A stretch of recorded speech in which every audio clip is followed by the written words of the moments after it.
Mark Pawsey. Mr Speaker, I shall be supporting the Government on Tuesday because the withdrawal agreement delivers on the referendum while gaining controls of our money, laws and borders. And if people want to know what the UK is getting out of this agreement, they should look once again at the remarks of the Secretary of State for DEFRA in opening this debate.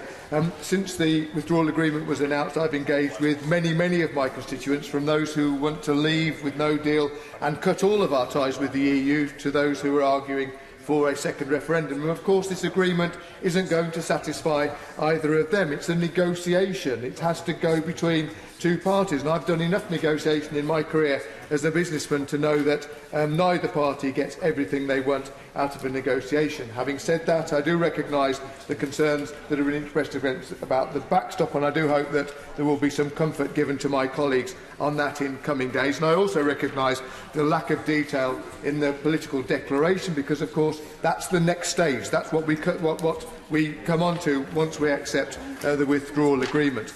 I think this is right for our country, and that's based on my business background and the evidence that I heard as a member of the Bayes Select Committee from the business community. And of course, the voice of business is important. Some of my constituents have told me that it's too loud and that big business is running the show. But I have to say to them that when big business does well, I say to the opposition, when big business does well, workers do well. There are more people in jobs. There is more secure employment. But those of people in work get more hours. There are more promotion prospects. When business does well, pensioners do well, because their profits fund the pensions that people receive. And when business does well, the economy does well, and it generates the wealth to do all of the things that we want governments to do. So it is vital that the views of government should be listened to. And there are important voices from big business and from smaller businesses. And only today, Mr Speaker, I've heard from Coventry and Warwickshire Local Enterprise Partnership, who surveyed businesses across the region in December, and 60% have argued that Brexit is negative. They are concerned about uncertainties about pricing as a consequence of the value of the pound, reductions in sales, concerned about the administrative burden on exports. They're bothered about loss of confidence and the concerns about investment plans being delayed. As a West Midlands MP, I've got particular concerns about the motor industry. Coventry is the historic home, and that business declined due to issues in the 70s. But in recent years, it's been resurgent. We've seen London Electric Vehicle company in my constituency building the many electric vehicles that people are seeing around the streets of London. But regrettably, and I hope this isn't an early case of postponement of investment, they have taken decision only yesterday to delay the introduction of the electric light commercial vehicle. We've seen tremendous improvements in Jaguar Land Rover under the ownership of Tata, but again today bad news on that. And of course, members will rightly point out that that's due to changes in the diesel legislation and a downturn in the Chinese market, but is also linked to Brexit. And in addition to the company itself, we must remember the 200,000 in the supply chain.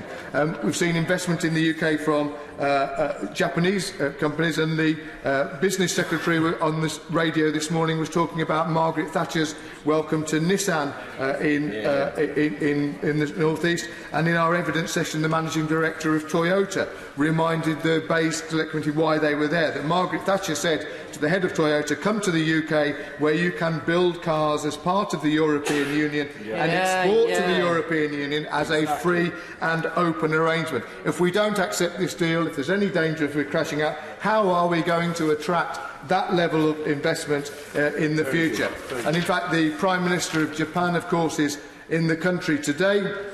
He's spoken about the need for predictability and stability. I want us to be able to say to him that Britain is the best place to set up and grow businesses. The Select Committee heard from other sectors. We heard from aerospace that the deal isn't perfect, but the longer it takes to get certainty, the more likely it is that investment decisions will go against the UK. And the food and drink sector spoke of real concerns that business welcomes the language in the declaration, but is bothered about a business that would have otherwise come to the UK going overseas.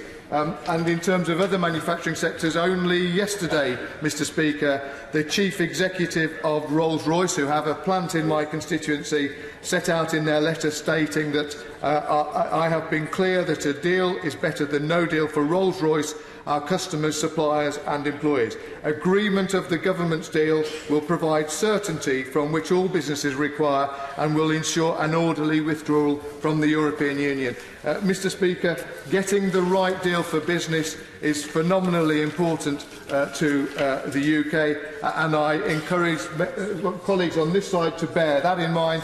And I also ask members on the opposite side to think long and hard about the consequences for the businesses in their constituencies if we, as a consequence of voting down the deal on Tuesday, we end up with no deal.